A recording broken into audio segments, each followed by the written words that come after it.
Hi అండి. Welcome to Telugu big boss season 9 episode number 92. So ఈరోజు ఎపిసోడ్కి చెప్పుకునే ముందర రివ్యూకి దయచేసి లైక్ అయితే చేయండి. అలాగే సబ్స్క్రైబ్ చేసుకోకపోతే సబ్స్క్రైబ్ అయితే చేసుకోండి. ఇంతవరకు ఎవరైతే లైక్ చేసి సబ్స్క్రైబ్ చేసుకుంటారో వాళ్ళందరికీ చాలా చాలా చాలా థ్యాంక్స్ అండి, మా ప్యాషన్ అర్థం చేసుకుని సపోర్ట్ చేస్తున్నందుకు. అలాగే ఈ బిగ్ బాస్ వీడియోస్ అయిపోయిన తర్వాత కూడా మా ఫ్యామిలీ వీడియోస్, జర్నీ వీడియోస్, ఇంకా ఫుడ్ బ్లాగ్స్ ఇవన్నీ పెడుతూనే ఉంటాము. సో మిమ్మల్ని ఎంటర్టైన్ చేయడానికే ట్రై చేస్తూ ఉంటాము. సో మీకు నచ్చితే కనుక ఖచ్చితంగా సబ్స్క్రిప్షన్ అయితే చేసుకోండి. అలాగే ఎవరికైనా మీకు ఫ్రెండ్స్, ఫ్యామిలీ వాళ్ళకి నచ్చినట్టయితే కనుక మా వ్లాగ్స్ ఇవన్నీ మీరు ఫార్వర్డ్ షేర్ చేస్తూ ఉండండి అనమాట.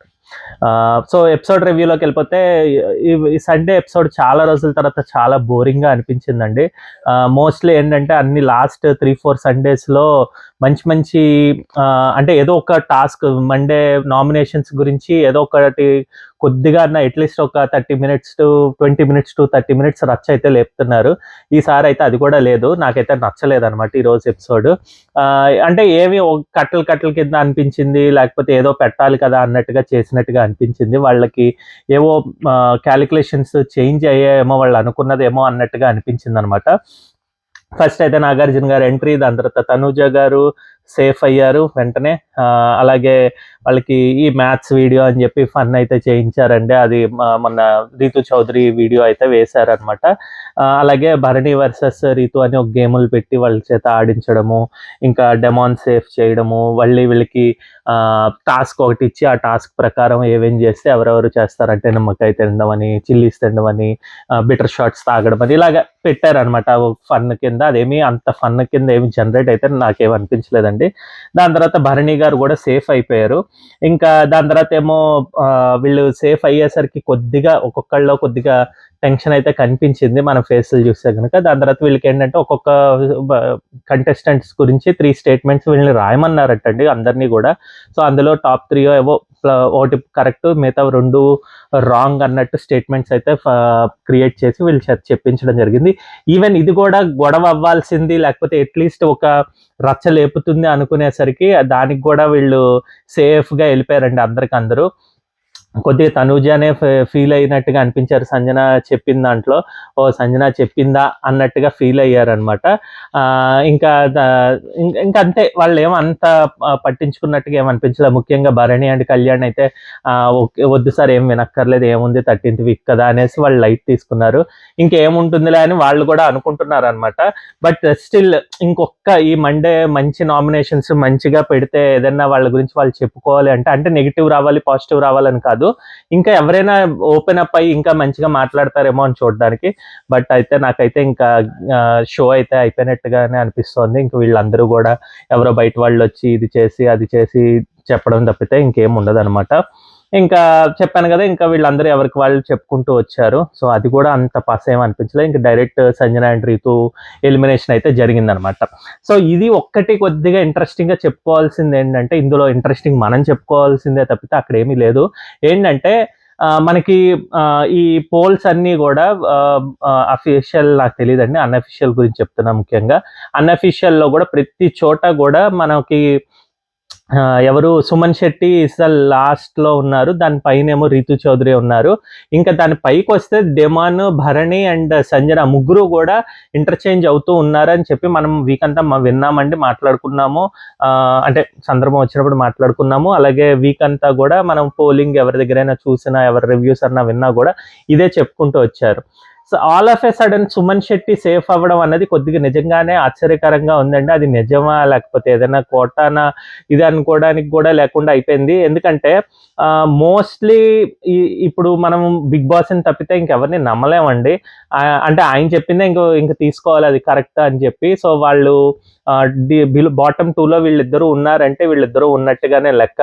ఇంకా దాని గురించి మనం ఆలోచించుకున్నా కూడా అంటే ఇది ఫెయిర్ ఎలిమినేషనా, అన్ఫెయిర్ ఎలిమినేషనా అని చెప్పుకోలేమన్నమాట. అట్లీస్ట్ అంటే సుమన్ శెట్టి అండ్ రీతు చౌదరి అయితే చాలా దగ్గర ఓటింగ్సే పడ్డాయి అని చెప్పి తెలుసు. అలా అనుకున్నాం అంటే అన్అఫీషియల్ బట్టి. బట్ అఫీషియల్లో అయితే గనక ఖచ్చితంగా ఈ మిస్డ్ కాల్ ఓటింగ్ అయితే కీ రోల్ ప్లే చేసినట్టుగా అనిపిస్తోందండి. భరణికి కానీ లేకపోతే డిమాన్ పవన్కి కానీ ఇంకా సుమన్ శెట్టికి కానీ వీళ్ళందరికీ కూడా చాలా ఎక్కువ పడ్డట్టుగానే అనిపిస్తున్నాయి. బేస్డ్ ఆన్ ఇప్పుడు బాటమ్ 2లో సంజన అండ్ రీతు చౌదరిని ఉంచారు కాబట్టి అనమాట. ఎందుకంటే మనం అన్అఫీషియల్ పోల్స్ నిజంగా చూసుకుంటే కనుక లాస్ట్ వీక్ కాకుండా ముందర వీక్ వరకు కూడా రీతు చౌదరికి ఎక్కువ ఉన్నాయండి when compared to demon Pavan. All of a sudden ఎప్పుడైతే కళ్యాణ్ వర్సెస్ డిమాన్ పవన్ ఒక ఈ రోడ్ గేము లేకపోతే దాని ముందర జరిగిన నామినేషన్స్ ఇవన్నీ చూసుకున్నప్పుడు వెంటనే కొద్దిగా ఫైల్లోకి డిమాన్ అయితే వచ్చాడు. ఎందుకంటే ఇంక అప్పటి నుంచి డిమాన్ మంచి వ్యక్తి, డిమాన్ అతనికి కష్టాలు ఉన్నాయి, కళ్యాణ్తో పోలిస్తే కళ్యాణ్ని ఎందుకు లేపుతున్నారు, అలాగే డిమాన్ ఎవరు రీతు చౌదరి వల్లే ఇదయ్యాడు ఇదని చెప్పుకుంటూ వచ్చేసరికి కొద్దిగా తనకైతే హైప్ అయితే క్రియేట్ అయిందండి. సో బజ్ అయితే వచ్చింది. At the same time last week Sanjana గారు రీతు గౌడవలో కూడా కొద్దిగా అది నెగిటివిటీ రీతుకి అయితే వచ్చింది. సో రీతు అలా అలా మెల్లమెల్లగా అయితే డ్రాప్ అయితే వచ్చాయండి. అవి ఖచ్చితంగా మనం చూసాం ఓటింగ్ అయితే కనుక. సో ఎలాగైతేనే మొత్తానికి అయితే రీతు అయితే ఎలిమినేట్ అయ్యారండి. ఇది అన్ఫేర్ అని చెప్పడానికి కూడా లేదు. ఎందుకంటే చెప్పాను కదా, ఈనాను సుమన్ శెట్టి ఇద్దరు, రీతు సుమన్ శెట్టి ఇద్దరు దగ్గరగా ఉన్నారు మనకి అన్అఫీషియల్లో. సో ఆ విధంగా రీతు కూడా వచ్చే ఛాన్సెస్ ఉన్నాయన్నమాట. బట్ ఇప్పుడు చూస్తే ఏమనిపిస్తుందంటే డిమాన్ పవన్, రీతు చౌదరి, సంజన, ఇంకా భరణి, సుమన్ శెట్టి వీళ్ళ ఐదుగురికి కూడా దాదాపుగా చాలా దగ్గర ఓటింగే ఉన్నాయండి. సో మీకు ఎవరు ఓట్ వేయాలనుకుంటే నెక్స్ట్ వీక్ మాత్రం వాళ్ళకి వేసుకోండి, లేదంటే కనుక ఎవరైనా వెళ్ళిపోవచ్చు వీళ్ళ ఐదుగురిలో. టాప్ 6 పెడతారా అంటే నాకైతే అనిపించట్లేదండి టాప్ 6 పెడతారని చెప్పి.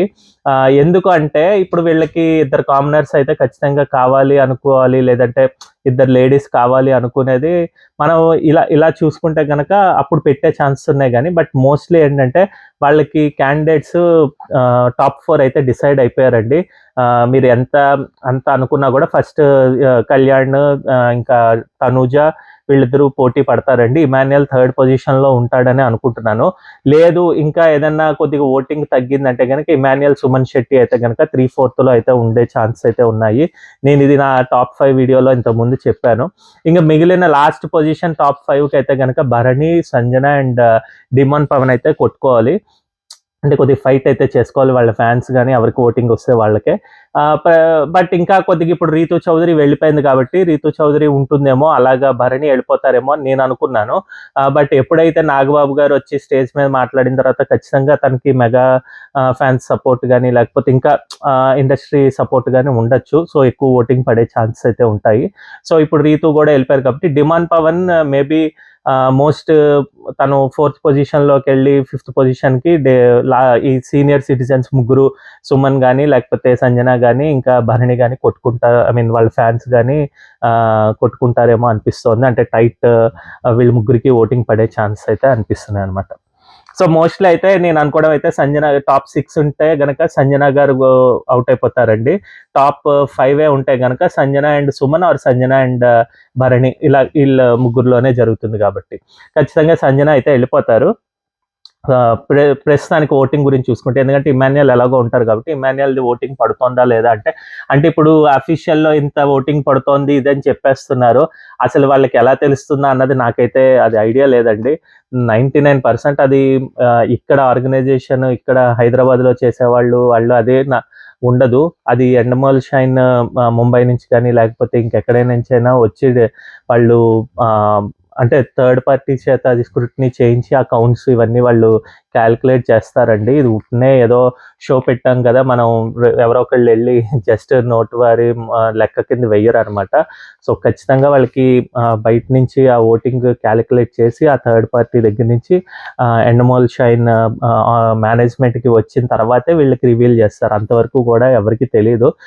మోస్ట్లీ ఎవరు టాప్ 1, టాప్ 2, టాప్ 3 అవి ఉన్నది అలా చెప్పగలరు కానీ బట్ పర్సంటేజ్ ఇంత పడిందా అన్నది చెప్పేది కేవలం ఖచ్చితంగా నాకైతే అది నమ్మద్దు. అది జస్ట్ వాళ్ళు పిఆర్ స్టంట్స్ చూపించుకుంటున్నారు. చాలామంది ఇప్పుడు రివ్యూయర్స్ కూడా పిఆర్స్ అయ్యారంటే అది మీరు అవునన్నా కాదన్నా నమ్మినా నమ్మకపోయినా నాకైతే ఫరక్ పడదు. నేనైతే చెప్పాలనిపించింది. అది పిఆర్ ఎలా వర్క్ అవుతుందంటే వాళ్ళకి అంటే డబ్బుల రూపంలోనే వస్తాయని కాదండి. వ్యూస్ కానీ లేకపోతే వాళ్ళ యొక్క వీడియోస్ వైరల్ గానీ వెళ్ళేది, వాళ్ళు కూడా యూస్ చేసుకుని వచ్చే ఛాన్సెస్ ఉంటాయి. సో ఆ విధంగా కూడా వాళ్ళు యూటిలైజ్ చేసుకుంటారనమాట. సో ఎనీవే ఇదంతా పక్కన పెడితే మీకు ఎవరు ఏ ఏ కంటెస్టెంట్ నచ్చారంటే కనుక వాళ్ళకి ఓట్స్ వేసుకోండి. కళ్యాణ్ అవనివ్వండి, తనూజ అవనివ్వండి, భరణి అవనివ్వండి, సంజన అవనివ్వండి, ఎవరైనా ఇమాన్యుయల్ ఆర్ సుమన్ శెట్టి అండ్ ధీమన్ పవన్, ఈ 7గురిలో ఎవరైనా ఉండొచ్చు, ఎవరైనా వెళ్ళిపోవచ్చు. కాబట్టి సో మీరు ఎవరు అనుకుంటే వాళ్ళకి ఓట్ వేసుకోండి. ఇంకా దాని తర్వాత ఏమో రీతు చౌదరిని అయితే టాప్ 7 పెట్టమన్నారండి. తన ప్రకారం అయితే భరణి 7th లోను, 6th లో సుమన్, 5th లో సంజన, 4th 1, 2, 3, 4లో మాత్రం ధీమన్ పవన్, ఇమాన్యుయల్, తనూజ, కళ్యాణ్, మీరు ముగ్గురు ఏదైనా చేసుకోండి. ధీమన్ పవన్కి అయితే నేను ఫస్ట్ ఇస్తాను. మిగిలిన ముగ్గురు అయితే కనుక మీరు ఏ పొజిషన్లో మీరు ఉంటారు అన్నది ఎవరు జనాలు డిసైడ్ చేస్తారని చెప్పి వదిలేశారంటే గుడ్. వెళ్లే ముందర రీతు చౌదరి కొద్దిగా వీళ్ళందరూ బాధపడడం ఇదంతా జరిగింది, అందరూ సారీలు చెప్పేసుకున్నారు అంతా. ఇంకా 13th వీక్ వచ్చింది కాబట్టి లాస్ట్కి వచ్చేసిన తర్వాత ఫస్ట్ అయితే తను కూడా చాలా బాధగా చెప్తుంది అనమాట. ఉందాం అనుకున్నాను, అవ్వలేదు టాప్ 5లో అని ఇమాన్యుయల్కి కానీ లేకపోతే వీళ్ళకి మాట్లాడడం జరుగుతుంది. బట్ స్టిల్ ఇంకా అవ్వలేదు కాబట్టి తను కూడా ఓకే అనుకుని బయటకైతే వచ్చారనమాట.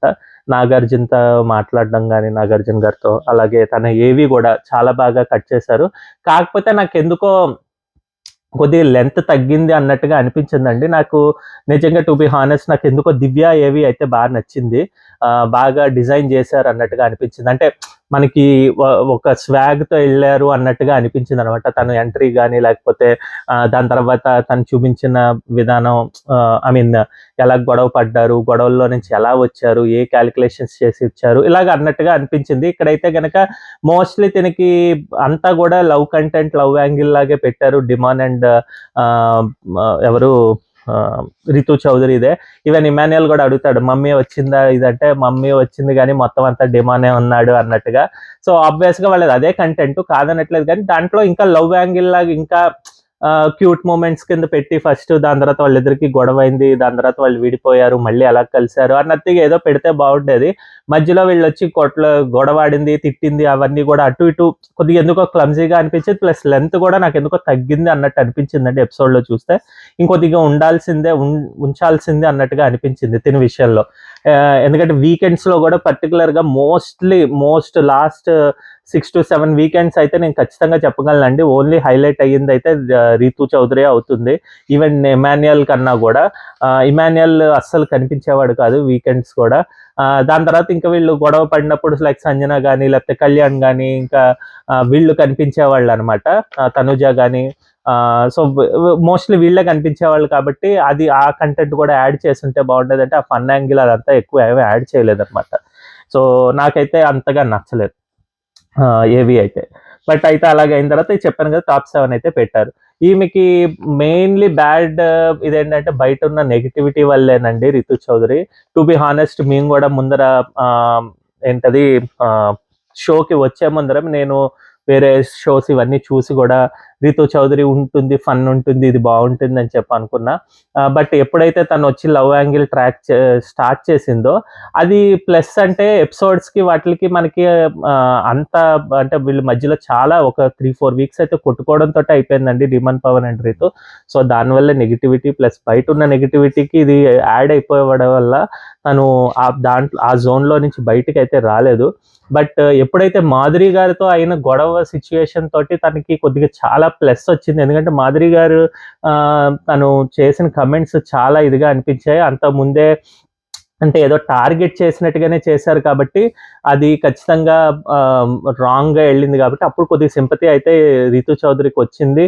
ఈవెన్ మేమందరం కూడా ఏంటి ఇలాగ మాట్లాడుతున్నారు, ఇది కరెక్ట్ కాదు, ఇదే అన్నట్టుగా అనుకున్న తర్వాత కూడా రీతు చౌదరి కొద్దిగా ప్లస్ అవ్వడం ఇదే జరిగింది అనమాట, బయట ఉన్న బస్ కానీ ఇది కానీ. బట్ ఎప్పుడైతే సంజన గారితో మళ్ళీ గొడవ సంజనాకి టార్గెట్గా చేసుకుని మాట్లాడిందో, సంజనాకి అగేన్స్ట్ అయిందో, అక్కడికి ఏమైందంటే మళ్ళీ నెగిటివిటీ ఇదంతా కూడా మళ్ళీ ఒకసారిగా నిద్రలేచింది అన్నట్టుగా. మోస్ట్లీ 50% సంజన గారికి ఎంత సపోర్ట్ అయితే వచ్చిందో సేమ్ అలాగే రితు చౌదరికి కూడా వచ్చిందండి. 50% ఆడియన్స్ అటు ఇటుగా ఉన్నారు కాబట్టి. సో ఇందులో ఈ పర్టికులర్ దాంట్లో ఎవరిది కరెక్ట్ ఎవరిది రాంగ్ అని చెప్పలేని సిచ్యువేషన్ అయితే అయ్యింది. తనకి ఆ నెగిటివిటీయే ఈ వీక్ కూడా కంటిన్యూ అయింది. అందులో లాస్ట్ 2 వీక్స్ నామినేషన్లోకి అయితే రాలేదు. సో ఖచ్చితంగా అది కూడా దెబ్బ పడుతుంది. అంటే ఆమె టాప్ ఓటింగ్తో ఉండే కంటెస్టెంట్ కాదు కాబట్టి జనాలు అంతా ఓకే ఏముందిలే అనుకుని లైట్ తీసుకునే వాళ్ళు ఉంటారు. అందులో BB9 కూడా ఓటింగ్ ప్రకారం చెప్తున్నానండి, టీఆర్పీ ఎపిసోడ్స్ ప్రకారం బాగున్నా కూడా అంత ఓటింగ్ ఏం పడుతున్నట్టుగా ఏమో నాకైతే అనిపించట్లేదు. అంటే ఇంతకుముందు ఒక 4 crores ఆర్ 5 crores పడే ఓటింగ్ ఇప్పుడు మహా అయితే ఒక 3 crores 3.5 crores పడుతున్నట్టుగా నాకైతే అనిపిస్తుంది. సో ఎనీవే అది మొత్తానికి అయితే కనుక నాకైతే ఫెయిర్ ఎలిమినేషన్ లాగే అనిపించింది. బట్ చెప్పినట్టుగా ఎండమేల్ షైన్ వాళ్ళు ఏమో అంత అన్యాయంగా ఏమి ఒక క్యాండిడేట్ని ఒక కంటెస్టెంట్ని తీసేద్దామని చూడరు అనమాట. బేస్డ్ ఆన్ ఓటింగే జరుగుతుంది. సో మొత్తానికి అయితే all the best to Ritu. తను బయటకు వెళ్ళిన తర్వాత ఖచ్చితంగా మా టీవీ షోస్లో అన్నిట్లోనూ ఉంటుంది అనమాట. సో ఈరోజు ఎపిసోడ్ రివ్యూ ఇంతేనండి, మొత్తానికి పెద్దగా అయితే లేదు. బట్ రేపైతే ప్రోమో బాగుంది, ప్లస్ అలాగే బయట నుంచి వాళ్ళు వచ్చి కొంతమంది క్వశ్చన్స్ వేస్తారు, అంటే ఇది బయట జనాలు అన్నట్టుగా చెప్పారు. బట్ అది నిజమైతే కనుక, ఎందుకంటే ఇది హిందీ BB19లో అయితే ఉందండి లేటెస్ట్గా. వాళ్ళు వచ్చి చాలా బోల్డ్ కమెంట్స్ అయితే చేశారు అందరి కంటెస్టెంట్స్ మీద. ముఖ్యంగా టాప్ 1 or 2 తప్పితే మిగతా అందరి మీద కూడా చాలా నెగిటివిటీ స్ప్రెడ్ అయిన వాళ్ళందరికీ నెగిటివ్ క్వశ్చన్స్ అడిగారు. సో చూడాలి ఎవరికి ఎంత ఇది పడుతుందా అన్నది. ముఖ్యంగా నాకు తెలిసి సంజన, ఇంకా సుమన్ శెట్టి, ఇంకా ఇమాన్యుయల్కి వీళ్ళకి పడుతుందేమో. భరణికి కొద్దిగా తక్కువ, తనుజ కళ్యాణ్కి అయితే తక్కువ ఉంటుంది. ధీమాన్ పవన్కి కూడా నెగిటివ్ క్వశ్చన్స్ వస్తాయేమో, చూడాలి ఒకవేళ అది నిజమైతే గనక. సో ఆ ఎపిసోడ్ ఆ రివ్యూ రేపు చెప్పుకుందామండి. అంతవరకు సెలవు, బాయ్.